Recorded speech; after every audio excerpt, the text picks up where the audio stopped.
أعوذ بالله من الشيطان الرجيم. يرفع الله الذين آمنوا منكم والذين أوتوا العلم درجات والله بما تعملون خبير. بسم الله الرحمن الرحيم. السلام عليكم ورحمة الله وبركاته.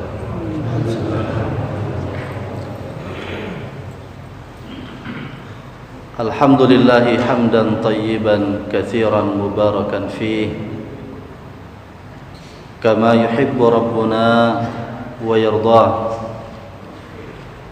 أشهد أن لا إله إلا الله وحده لا شريك له، وأشهد أن محمدا عبده ورسوله صلى الله عليه وعلى آله وصحبه وسلم تسليما كثيرا. أما بعد.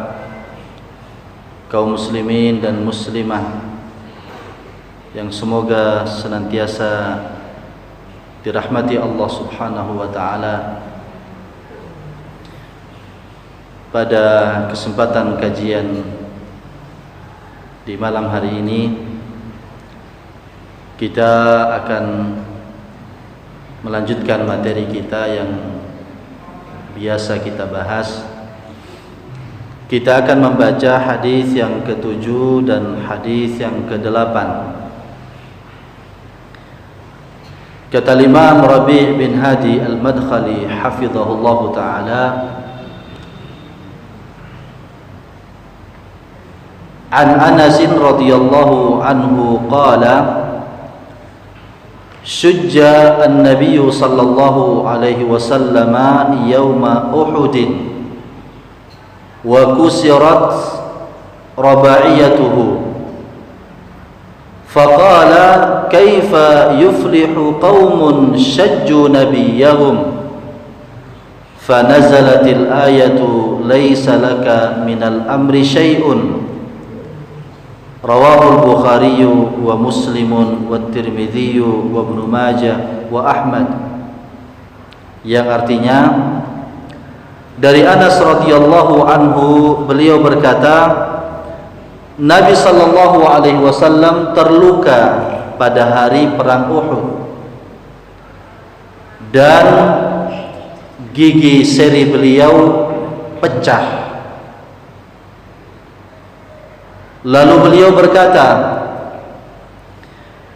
bagaimana mungkin satu kaum akan mendapatkan keberuntungan di saat mereka melukai nabinya? Maka turunlah ayat, laisa laka minal amri syai'un, engkau wahai Muhammad tidak punya kuasa sedikit pun. Diriwayatkan Bukhari, Muslim, At-Tirmidzi, Ibnu Majah, Ahmad rahimahumullah. Hadis yang berikutnya yang sama kurang lebih. Wa an Ibnu Umar radhiyallahu anhuma annahu sami'a Rasulullah sallallahu alaihi wasallam yaqul idza rafa'a ra'sahu min ar-ruku'i fi ar-rak'ati al-akhirati min al-fajr Allahumma la'an fulanan wa fulanan ba'dama yaqulu sami'allahu liman hamidah rabbana walakal hamdu fa anzalallahu laysa laka minal amri syai'un al-ayah. Wa fi riwayatin yad'u ala Safwan ibn Umayyah wa Suhail ibn Amr wal Harith ibn Hisham fa nazalat laysa laka minal amri syai'un. Rawahul Bukhari wan Nasa'i wa Ahmad wa Tirmidzi. Yang artinya dari Ibnu Umar radhiyallahu anhuma bahwa beliau mendengar Rasulullah sallallahu alaihi wasallam bersabda, atau beliau mendengar Rasulullah berkata, mengucapkan doa ketika beliau mengangkat kepalanya dari ruku di rakaat terakhir pada waktu salat subuh. Beliau mengatakan, ya Allah, laknatlah si fulan dan si fulan. Setelah beliau mengucapkan sami Allahu liman hamidah rabbana walakal hamdu. maka Allah menurunkan ayat yang tadi sudah kita baca.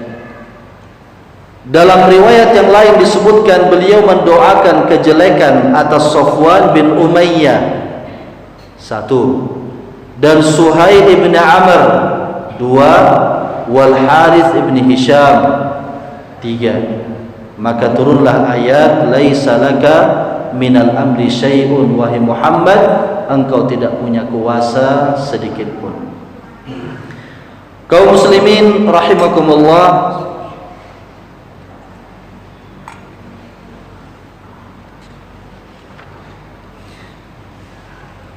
sahabat yang ada di dalam hadis yang kita baca tadi,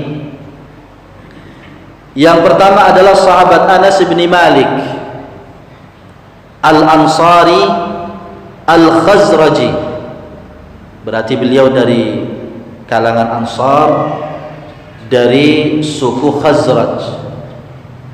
Ada 2 kabilah besar di Madinah, Aus dan Khazraj, yang mereka menjadi Ansar, penolong dan pembela Rasulullah sallallahu alaihi wasallam. Beliau adalah sahabat Rasulullah dan pembantu Rasulullah sallallahu alaihi wasallam. Ketika beliau dibawa oleh ibundanya kepada Rasulullah sallallahu alaihi wasallam untuk menjadi pembantu dan pelayan Rasulullah yang melayani berbagai kebutuhan Rasulullah, beliau pada waktu itu dalam usia 8 tahun dan menjadi pelayan Rasulullah selama kurang lebih 10 tahun lamanya.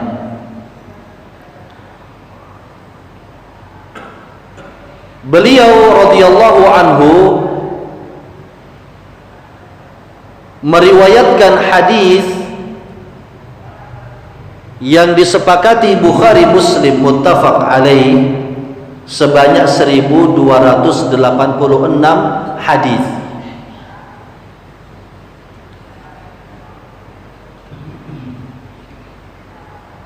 Atau sebelum itu, afwan, beliau meriwayatkan sebanyak 1286 hadis yang disepakati Bukhari Muslim 168, dan beliau meninggal di Basrah dalam usia lebih dari 100 tahun. Dalam usia lebih dari 100 tahun. Yang kedua adalah sahabat Abdullah bin Umar Al-Qurashi Al-Adawi. Beliau masuk Islam sejak di Makkah bersama ayahnya Umar, kemudian berhijrah ke Madinah dalam usia 10 tahun. Beliau ketika berhijrah ke Madinah masih dalam usia yang masih sangat muda, usia 10 tahun.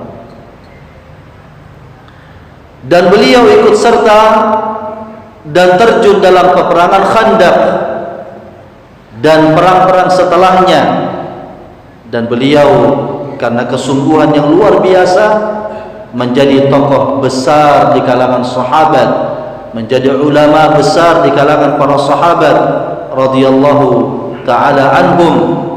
Beliau seorang yang sangat berkomitmen dengan sunnah, dan beliau seorang yang sangat menjauhi bid'ah dan senantiasa menasihati umat terhadap kebaikan-kebaikan. Beliau radhiyallahu anhu meninggal pada tahun ke-74 Hijriah. Kaum muslimin dan muslimah yang dimuliakan Allah, pelajaran atau makna global dari hadis yang kita baca tadi, kata Syekh Rabi' bin Hadi Al-Madkhali hafizahullahu taala, Rasulullah sallallahu alaihi wasallam terjun ke medan tempur di perang Uhud pada waktu peristiwa perang Uhud, melawan musuh-musuh Allah Subhanahu wa taala dari kaum musyrikin. Awal pertempuran para sahabat bersama Rasulullah bisa mengalahkan pasukan kaum musyrikin. Sampai kemudian muncul sebab penyelisihan dari sebagian sahabat terhadap perintah Rasulullah sallallahu alaihi wasallam, di mana pada awalnya ketika Rasulullah menempatkan pasukan pemanah di Bukit Uhud di bagian yang tinggi, 40 pasukan pemanah, beliau sallallahu alaihi wasallam telah memberi pesan, jangan ada seorang pun yang turun dari bukit ini sampai ada perintah langsung dariku, apapun keadaannya, jangan ada yang turun. Subhanallah, kaum muslimin memukul mundur pasukan kaum musyrikin. Mereka sudah kocar-kacir, lari tunggang langgang. Para sahabat sudah sibuk mengumpulkan harta rampasan perang. Musuh sudah lari.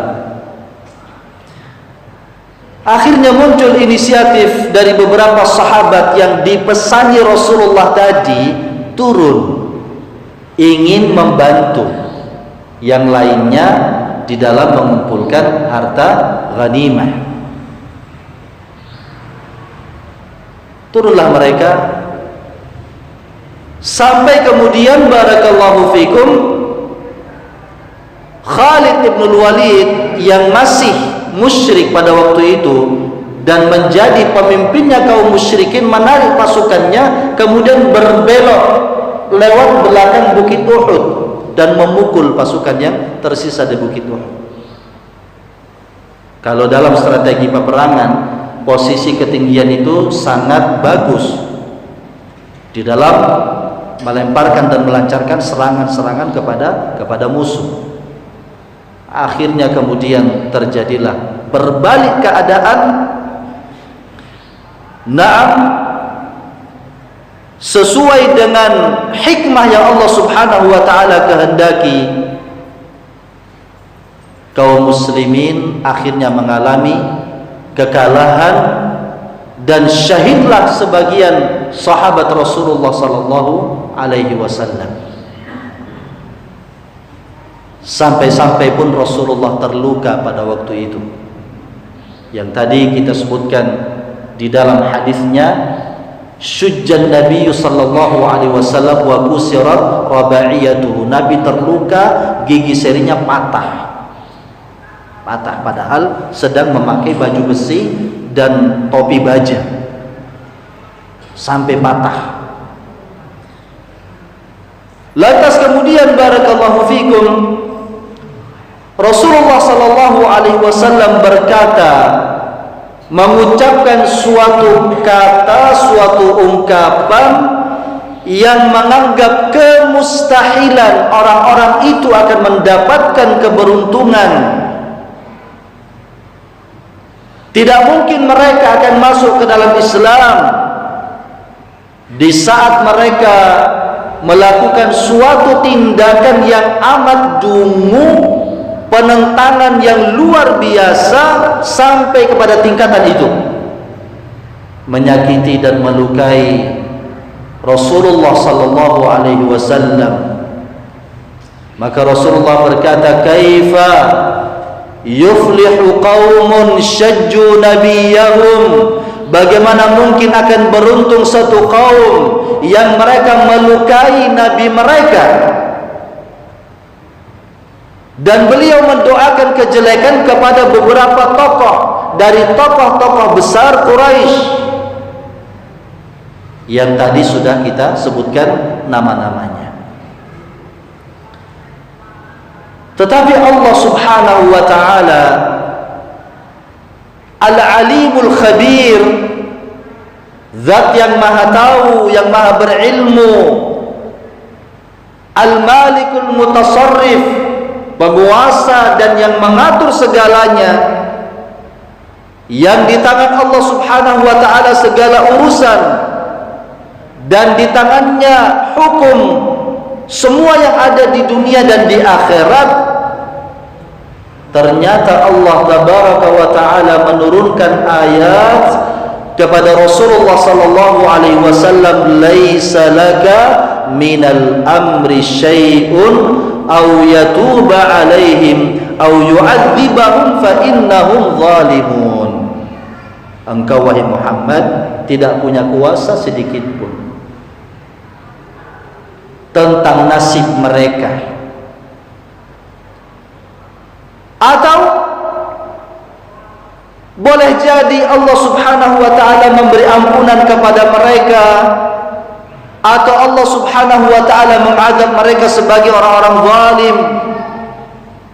Apa maksud ayat ini? Maksudnya adalah bahwa di tangankulah satu-satunya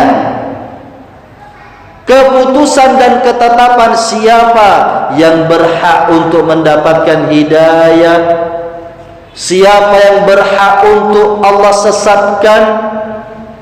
Tidak ada seorang pun yang bisa mencegah apa yang Allah berikan, sebagaimana tidak ada seorang pun yang bisa memberi terhadap apa yang Allah Subhanahu wa ta'ala tahan.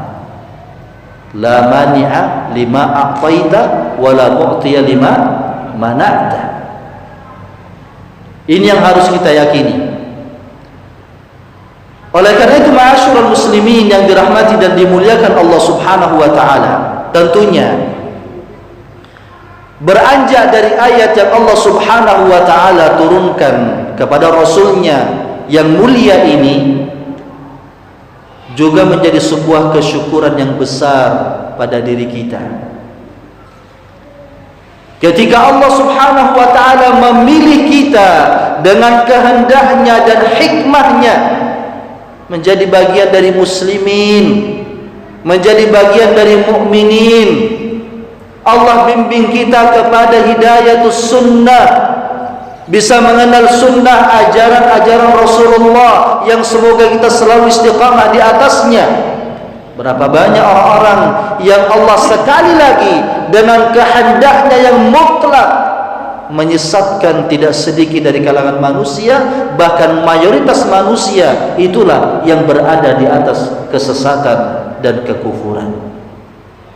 Ikhwani fiddin, kaum muslimin dan muslimah yang dirahmati dan dimuliakan Allah Subhanahu wa ta'ala, lah ternyata apa yang Allah Subhanahu wa ta'ala turunkan dari ayat tersebut sebagai sebuah isyarat yang telah diturunkan dan diperlihatkan kepada nabinya alaihi salatu wassalam, yang ternyata kemudian Allah memberi hidayah kepada orang-orang tersebut. Allah beri mereka hidayah, memeluk Islam, bahkan mereka menjadi bagian dari pasukan terbaik dari pasukan Islam. Allah Subhanahu wa ta'ala menjadikan melalui tangan-tangan mereka banyak negeri yang ditaklukkan oleh tentara-tentara kaum muslimin, dan Allah beri mereka hidayah sekian banyak manusia melalui perantara mereka pula yang tadinya mereka adalah tokoh-tokoh kekufuran, tapi ternyata mereka menjadi bagian dari para pemberi hidayah, hidayatul irsyad, hidayatul bayan berupa penjelasan, penyampaian, dan sesuai dengan apa yang Allah Subhanahu wa ta'ala kehendaki berupa hidayatul taufiq bagi orang-orang tersebut. Ikhwani fiddin, kaum muslimin dan muslimah rahimakumullah, sekarang pertanyaannya adalah, kata Asy-Syaikh Rabi' hafizahullah ta'ala, setelah pemaparan itu ada sebuah pertanyaan yang amat penting, yaitu apakah masuk akalkah pada orang-orang yang mereka meyakini pada diri Rasulullah atau selain Rasulullah, bahwa Rasulullah sallallahu alaihi wasallam ataupun yang lainnya mereka yakini ia tahu perkara gaib. Bukankah banyak? Iya. Bukankah banyak orang-orang yang punya keyakinan bahwa si fulan mengetahui perkara gaib, sekarang sepertinya juga sedang viral. Ada yang diistilahkan, saya sempat sepintas baca entah wali kutub atau apa, yang juga dinisbatkan kepada Syekh Abdul Qadir Jailani rahimahullah. Orang-orang yang diklaim tahu perkara gaib yang akan terjadi sampai hari kiamat, na'udzubillah, yang Rasulullah sallallahu alaihi wasallam saja makhluk terbaik, pemimpin para nabi dan rasul yang mendapatkan asy-syafa'atul uzma, beliau tidak tahu perkara gaib. Tidak tahu. Seandainya pun Rasulullah tahu yang gaib, apa yang bakal terjadi menimpa beliau kalau di tempat ini akan terluka, kenapa tidak menyingkir ke tempat lain?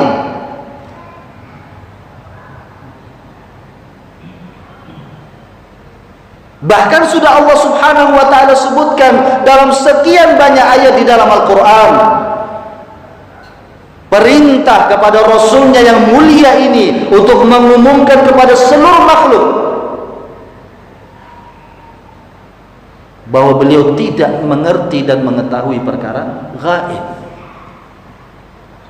Maka kata Syekh hafizahullah ta'ala, fahal yakunu minal uqala, apakah masuk akal man ya'taqidu fi Rasulillah au ghairihi, orang yang meyakini pada diri Rasulullah apalagi yang lainnya, annahu ya'lamul ghaiba au yatasarrafu fil kaun, beliau tahu yang gaib atau punya hak pengaturan alam, bisa memberi manfaat, bisa menolak mudarat, bisa mengatur rizki.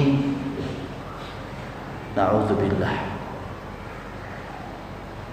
Ini kekufuran ma'asyiral muslimin rahimakumullah. Perkara gaib itu adalah sesuatu yang telah Allah khususkan pada dirinya. Qul la ya'lamu man fis samawati wal ardil ghaiba illallah. Katakan wahai Muhammad, sampaikan kepada seluruh manusia, tidak ada seorang pun yang tahu di langit maupun di bumi perkara gaib kecuali Allah subhanahu wa ta'ala. Yang menunjukkan pembatasan betapa kuatnya ayat ini, membatasi tentang perkara gaib hanya berada di tangan Allah subhanahu wa ta'ala, menggunakan kalimat nafi dan isbat. Sebagaimana susunan kalimat la ilaha illallah itu mengandung nafi, penafian, peniadaan bahwa tidak ada Tuhan yang berhak disembah, kemudian isbat illallah, kecuali Allah. Itu sangat kuat penekanannya. Ayat ini juga sama, menggunakan an-nafyu wal isbat. Katakan wahai Muhammad, tidak ada seorang pun yang tahu penafian di langit maupun di bumi. Bahkan malaikat yang mengurus janin pun tidak tahu apa yang bakal terjadi kepada si janin. Ini orang menjadi bahagia ataukah sengsara, umurnya panjang ataukah pendek, nanti rizkinya bagaimana, jadi orang kaya atau sengsara, malaikat pun tidak tahu kecuali setelah Allah perintahkan padanya untuk menulis. Ketika Allah perintahkan untuk meniupkan ruh di dalam jasadnya, pun ia tanya, apa yang aku tulis ya Allah? Maka Allah perintahkan untuk menulis ajalnya, rizkinya, menjadi orang yang bahagia ataukah sengsara. Kaum muslimin yang dimuliakan Allah Subhanahu wa taala. Kemudian kata Syekh Rabi' hafizahullah taala, apakah termasuk tergolong orang yang berakal? Mereka-mereka yang datang berlindung dan minta perlindungan kepada selain Allah ketika mereka tertimpa berbagai macam mara bahaya, kondisi-kondisi yang sulit, lalu ia menunggu pertolongan darinya dari selain Allah. Subhanallah. Mau dikemanakan akal sehat kita? Mau dikemanakan fitrah kita ini? Lebih-lebih lagi bimbingan syariat yang di tangannya segala kuasa, manfaat dan mudarat itu hanyalah Allah. Kenapa bergantung kepada makhluk yang lemah? Kenapa bergantung minta pertolongan, minta bantuan kepada orang yang telah mati? Mereka justru sangat butuh doa kita. Mestinya itu yang kita lakukan. Bukan kemudian berdoa, memohon pertolongan, beristighatsah di saat kondisi bahaya, memanggil-manggil nama Syekh fulan. La haula wala quwata illa billah. Kaum muslimin yang dirahmati Allah Subhanahu wa taala. Maka kata Syekh menyebutkan, sungguh innaha la ta'mal absar. Bukan pandangan mata, penglihatan ini yang buta. Walakin ta'mal qulubul lati fis sudur, tetapi yang buta adalah hati yang ada dalam dada, yang tidak bisa meresapi dan mengenal ajaran yang baik dan benar, bagaimana tuntunan syariat. Ikhwani fillah kaum muslimin yang dimuliakan Allah, ada beberapa pelajaran berharga yang bisa kita petik dari dua hadis yang kita baca tadi.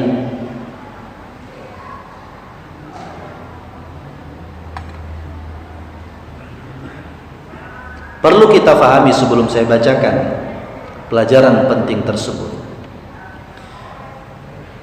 Ketika kita mengatakan tidak boleh berdoa, memohon pertolongan, perlindungan, beristighatsah kepada Syekh fulan yang telah meninggal, sebagaimana juga kita berani untuk mengatakan tidak boleh berdoa. Kita bukan dalam rangka untuk merendahkan Syekh fulan, wali fulan yang dikatakan katanya wali lah. Kita pun bahkan berani mengatakan bahwa tidak boleh haram dan kesyirikan memanggil-manggil, berdoa, menyebut nama Rasul sallallahu alaihi wasallam. Bahkan pun Rasulullah, yang namanya kesyirikan itu adalah menjadikan tandingan dan sekutu bagi Allah siapapun dia. Siapapun dia. Baik yang dipersekutukan itu para nabi dan rasul ataupun para malaikat-malaikat yang dekat dengan Allah. Jangankan yang lainnya dari manusia yang lemah, yang maksum, yang kekuatannya tidak seperti para malaikat. Sungguh sangat pantas, bukan sangat pantas, tidak pantas ya sebenarnya. Artinya malaikat itu justru kekuatannya luar biasa, tapi pun Allah tidak membenarkan malaikat dan para nabi dijadikan sebagai sekutu dan tandingan bagi Allah Subhanahu wa ta'ala. Kaum muslimin yang dimuliakan Allah, ada beberapa pelajaran penting yang bisa kita petik. Yang pertama adalah kata Syekh, di sini terdapat penjelasan bahwa rasa sakit dan berbagai macam cobaan juga terjadi kepada para nabi dan menimpa mereka. Nabi juga sakit. Nabi juga terluka. Iya, Nabi terluka. Dan yang setelah beliau juga terluka. Umar bin Khattab meninggal karena ditusuk senjata tajam. Utsman bin Affan juga mati terbunuh. Ali bin Abi Thalib juga mati terbunuh. Para aulia Allah, wali-wali Allah subhanahu wa ta'ala, yang justru mereka sudah mendapatkan jaminan surga melalui lisan Rasulullah yang suci. Sehingga jangan kemudian dijadikan sebagai barometer, sebagai patokan dan tanda kewalian orang yang tidak mempan senjata. Di mana akal kita? Mau kita tempatkan di mana akal kita? Secara logika saja mereka para wali ini juga mati terbunuh. Ma'asyiral muslimin rahimakumullah. Kenapa Allah subhanahu wa ta'ala menjadikan itu terjadi kepada para nabi dan para rasul? Kata Syekh menyebutkan, agar diketahui bahwa mereka ini juga manusia biasa. Para nabi dan rasul itu juga manusia biasa. Menimpa mereka ujian-ujian dunia.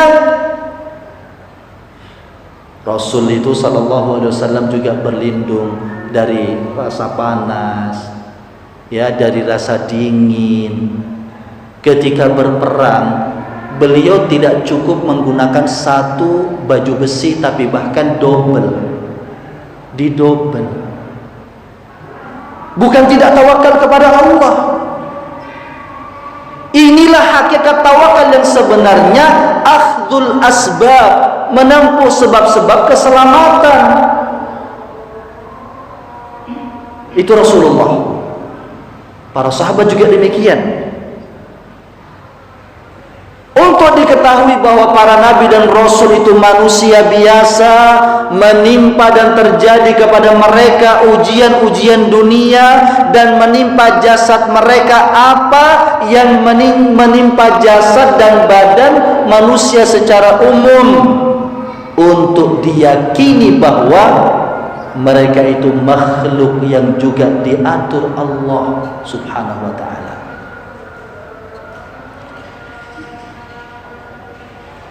Dan agar manusia tidak terfitnah dari berbagai macam mukjizat yang ada pada mereka alaihimus salatu wassalam, dan syaitan memperdaya mereka sebagaimana ia telah memperdaya kaum Nasara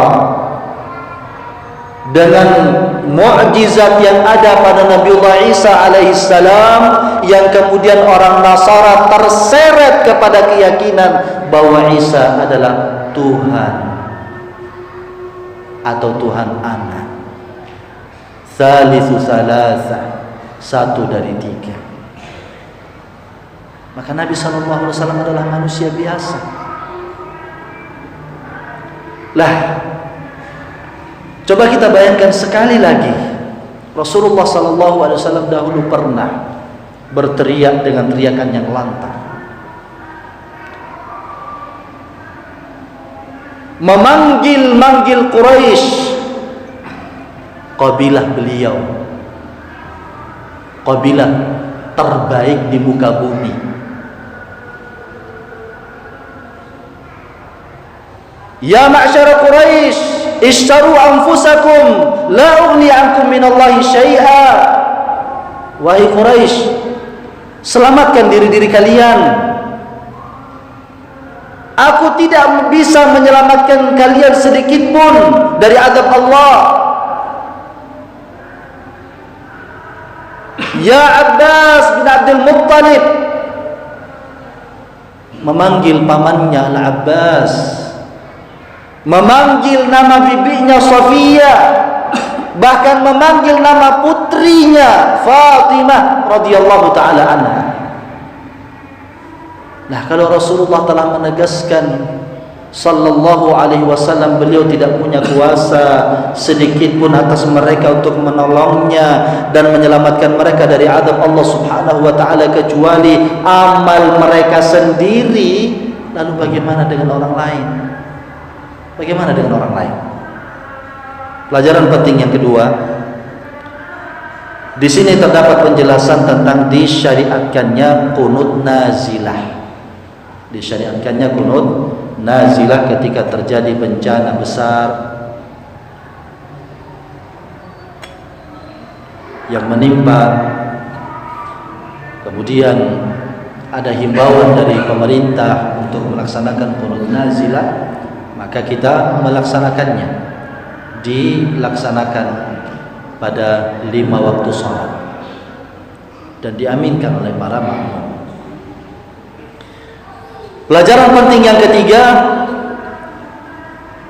bolehnya mendoakan kejelekan bagi kaum musyrikin dengan menyebutkan nama-nama mereka, dan hal itu tidak mempengaruhi ibadah sholat. Tidak mempengaruhi ibadah sholat. Tentunya di sini Rasulullah SAW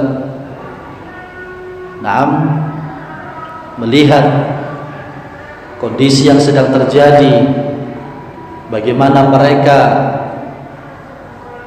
sampai setingkat itu perlakuannya kepada Rasulullah dan para sahabat, pada kaum muslimin, sehingga beliau mendoakan kejelekan yang kemudian ternyata pun Allah Subhanahu wa taala berkehendak lain.